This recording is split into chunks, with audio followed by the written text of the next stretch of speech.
तो आज मैं आपको एक अनोखी रहस्यमय कहानी सुनाऊंगा। अगर आप चैनल पर नए हैं तो अभी सब्सक्राइब कर ले तथा कहानी पूरा देखें। अंत में एक अनोखा रहस्य छुपा है। धन्यवाद। तो सुनिए। कैलाश पर्वत पर जहां शिव और पार्वती निवास करते थे, एक बार एक विशेष प्रकार का अंधकार फैल गया। यह अंधकार न तो रात का था न किसी बादल का, लेकिन यह भविष्य की अनिश्चितता का अंधकार था। देवताओं ने देखा कि भविष्य की ओर देखने वाली उनकी सभी दिव्य दृष्टियां धुंधली पड़ गई हैं। उन्हें पता नहीं चल रहा था कि अगले क्षण क्या होने वाला है। क्या कोई युद्ध छिड़ेगा या कोई नया युग आएगा।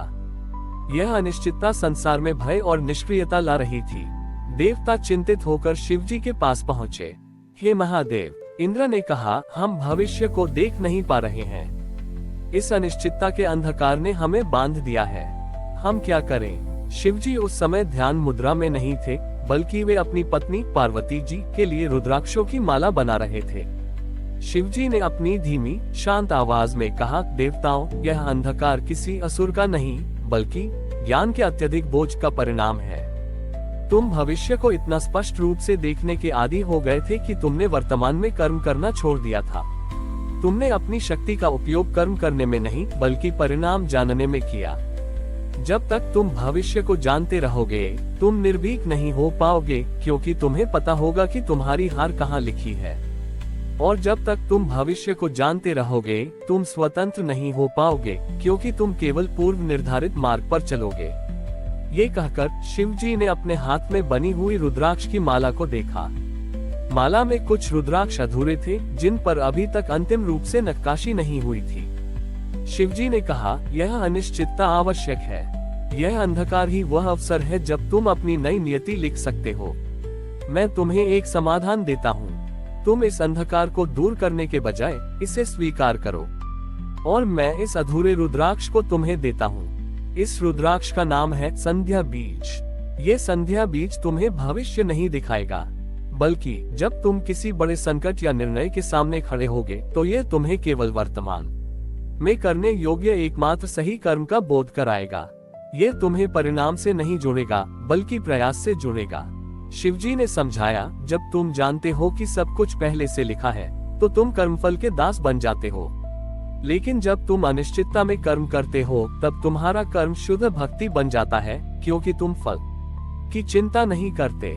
देवताओं ने संध्या बीज को आदर पूर्वक स्वीकार किया। उन्होंने समझा कि शिवजी ने उन्हें ज्ञान की दृष्टि से नहीं बल्कि विश्वास की दृष्टि से देखना सिखाया है। जब देवों ने वापस जाकर उस अनिश्चितता के अंधकार में भी निडर होकर कर्म करना शुरू किया, तो वे छोटे छोटे कार्यों में भी महान परिणाम पाने लगे। उन्हें अब अपनी नियति के बारे में जानने की आवश्यकता नहीं रही, क्योंकि वे अपनी नियति स्वयं लिख रहे थे। कुछ समय बाद वह अंधकार स्वतः ही छट गया, क्योंकि अंधकार का उद्देश्य पूरा हो चुका था। उसने देवताओं को निराशा से नहीं बल्कि निडरता से कर्म करना सिखा दिया था। इस घटना के बाद शिवजी ने उस अधूरे रुद्राक्ष को अपने गले में धारण कर लिया। ये रुद्राक्ष अब ये सिखाता है कि जीवन में सबसे बड़ी शक्ति किसी भी परिणाम को जानने में नहीं बल्कि अज्ञात भविष्य में भी पूरी श्रद्धा और लगन से वर्तमान में अपने कर्तव्य का पालन करने में है। देवताओं को शिवजी से संध्या बीज का वरदान मिलने के बाद उन्होंने अंधकार में भी निडर होकर कर्म करना शुरू कर दिया। उनके भीतर की अनिश्चितता समाप्त हो गई थी, क्योंकि वे परिणाम की चिंता छोड़कर केवल अपने कर्तव्य पर ध्यान केंद्रित कर रहे थे। ठीक उसी समय पृथ्वी पर एक महान मूर्तिकार था, जिसका नाम सिद्धार्थ था। सिद्धार्थ अपनी कला में इतना निपुण था कि वह पत्थर को भी जीवंत कर देता था, परंतु उसकी सबसे बड़ी समस्या ये थी कि वह कभी संतुष्ट नहीं होता था। वह हर मूर्ति को अंतिम रूप देने के बाद उसे तोड़ देता था, ये कहकर कि उसमें कहीं न कहीं अपूर्णता रह गई है। सिद्धार्थ का मानना था कि कला में पूर्णता ही सब कुछ है और अपूर्णता एक असफलता है। उसके इस जुनून ने उसे थका दिया था और उसके भीतर रचनात्मकता का आनंद समाप्त हो गया था। एक दिन सिद्धार्थ ने कैलाश की ओर ध्यान लगाया और शिवजी से प्रार्थना की, हे कला के स्वामी, मेरी कला को पूर्णता प्रदान करें। मैं तब तक शांत नहीं हो सकता जब तक मैं पूर्ण मूर्ति नहीं बना लेता। शिवजी, जिन्होंने अभी हाल ही में देवताओं को अधूरा रुद्राक्ष दिया था, जानते थे कि सिद्धार्थ को भी इसी ज्ञान की आवश्यकता है।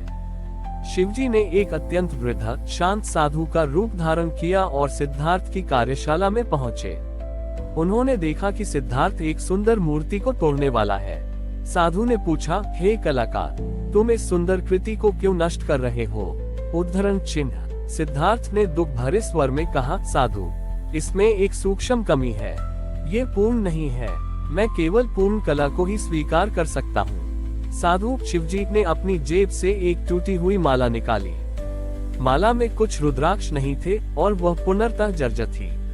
सिद्धार्थ, साधु ने कहा, क्या तुम जानते हो कि इस संसार की सबसे बड़ी सुंदरता किसमें है? सिद्धार्थ ने कहा, पूर्णता में। साधु ने मुस्कुराकर कहा, अपूर्णता में। सिद्ध, आप क्या कह रहे हैं? साधु ने समझाया, जिस तरह देवताओं को अनिश्चितता का ज्ञान दिया गया, तुम्हें भी अपूर्णता को स्वीकार करना होगा। यह जो मूर्ति तुमने बनाई है, वही यदि पूर्ण हो जाएगी तो वह एक समाप्त कहानी बन जाएगी। उसमें अब कोई संभावना नहीं रहेगी। तुम्हारी मूर्ति की वह छोटी सी कमी, वह अपूर्णता ही उसकी सबसे बड़ी शक्ति है, क्योंकि वह अपूर्णता ये जगह खाली रखती है कि देखने वाला अपने प्रेम, अपनी भावना और अपनी कल्पना से उसे पूर्ण कर। जब तुम कोई चीज पूर्ण बना देते हो तो तुम दर्शकों की सहभागिता समाप्त कर देते हो। पूर्णता एक अंतिम बिंदु है, पर अपूर्णता एक यात्रा है। शिव का ये ब्रह्मांड भी कभी पूर्ण नहीं होता, ये हमेशा बदलता और विकसित होता रहता है। मैं स्वयं अर्धनारीश्वर हूँ, एक हिस्सा स्त्री का है, एक पुरुष का। ये भी एक प्रकार की अपूर्णता है जो हमें संपूर्णता की ओर ले जाती है। सिद्धार्थ को ये ज्ञान सुनकर गहरा बोध हुआ। उसने समझा कि पूर्णता की तलाश में वह जीवन के आनंद को नष्ट कर रहा था। उसने अपनी छीनी नीचे रख दी। उसने उस अंतिम मूर्ति को नहीं तोड़ा, बल्कि उसमें जानबूझकर एक छोटी सी अधूरी लकीर छोड़ दी। उसने उस अपूर्ण लकीर को शिव बोध का प्रतीक मान लिया। उस दिन से सिद्धार्थ ने अपनी मूर्तियों को तोड़ना बंद कर दिया। उसने हर कृति में एक जानबूझकर की गई अपूर्णता छोड़नी शुरू कर दी।